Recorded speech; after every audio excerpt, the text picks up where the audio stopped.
From breaking headlines to stories that shape the entire region and beyond, here's a rundown of the major stories of the week.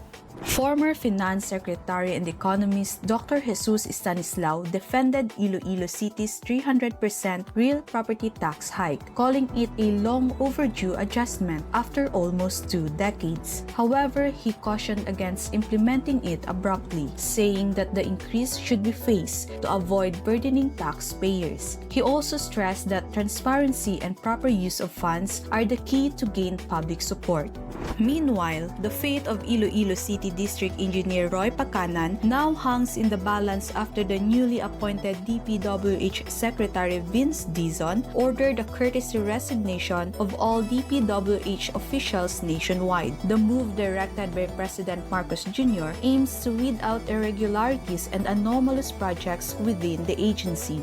On the other hand, in Arevalo, questions of transparency surface. Inspections revealed that project billboards for flood control works along the Iloilo River failed to disclose vital information such as project IDs and timelines. These violations of Commission on Audit rules raise red flags, especially since 3 firms tied to the same family who won consecutive contracts in the area.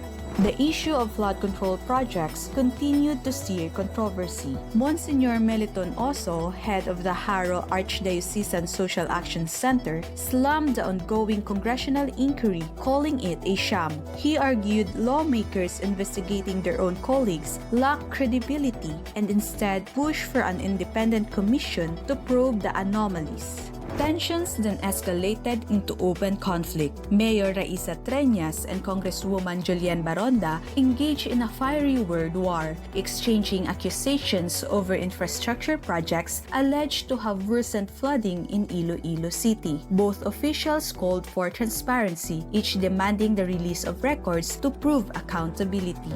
For the Capital News, the spotlight is on the so-called poor man's taxi. For decades, the habal-habal has been the cheapest and most accessible ride for many Ilonggos, especially in far-flung barangays. But the big question remains, should government regulate it or shut it down? 5th District Board member Rolix Suplico says regulation is the way forward, calling motorcycles for hire a reality woven into rural life. In fact, vice mayors in his district are already drafting ordinances to legalize the said practice. On the other hand, Gimbal Councilor Christy Love Margarico warns that it's a legal minefield. She insists only Congress can create the framework, leaving local government units powerless to act without a national law. The LTO and LTFRB Region 6 also stand firm. Motorcycle taxis remain illegal, colorum, and outside their authority. For now, Ilonggos who depend on them have no choice but to ride at their own risk.